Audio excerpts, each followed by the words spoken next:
Here's how you can hide any app on your iPhone. Start by finding the app you want to keep private and press and hold its icon. A small menu will appear on your screen. From there, choose the option that says Require Password. Next, select Hide and Require Passcode. When asked, enter your device password. You'll then see a message explaining that hidden apps won't appear in your normal app list.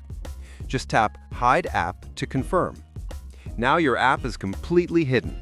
It won't show up in Spotlight search or even in your app library. All hidden apps are moved into a special hidden folder, and to open that folder, you'll need to enter your password again. Whenever you try to open one of these hidden apps, your iPhone will ask for your password before granting access. Once you enter it, the app opens normally. That's it! Your app is now securely hidden from view.